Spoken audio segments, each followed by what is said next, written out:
Hello, good morning mga kapinay ma'am. Diri sa Hong Kong, sa Pinas. So, for today's vlog, magluto kita sa spicy sauce ang ako nga bana para sa iya nga isda.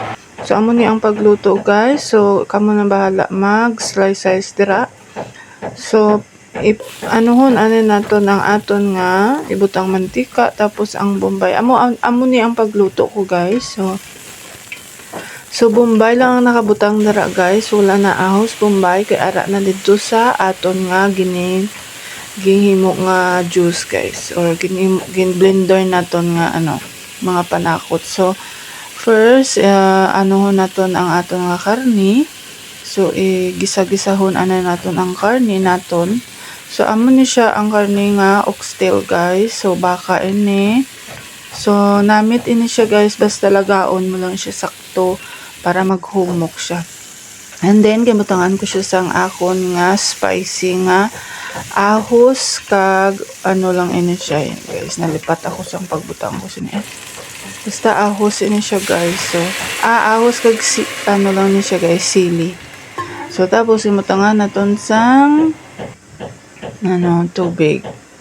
So, ara na guys, palutuon na naton maayo kag amo ni aton ang pang sala naton sa aton nga juice guys. So ari na ang aton nga blender kagain nga ahos, bombay, luya, sili.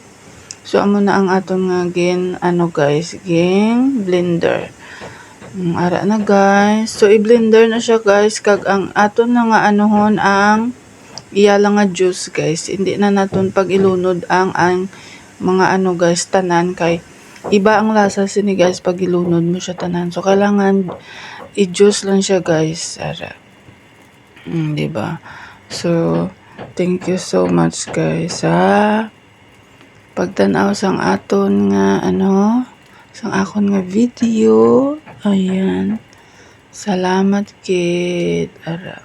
So, amo ini ang pagluto. So, kailangan i-daskon din siya guys. Kaya i-push para karakas ang iya nga mga juice. So, ari na guys. So, amo na ang nabilin sang aton nga juice. So, ari na siya guys ang finished product sang aton nga.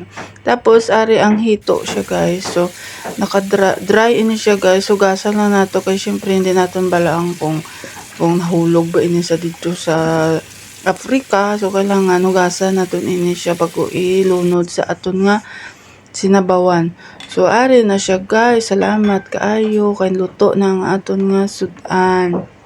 So, please don't forget to like and comment down below. Pa-share na lang guys. Kag pa-follow. Ayan. Salamat gid.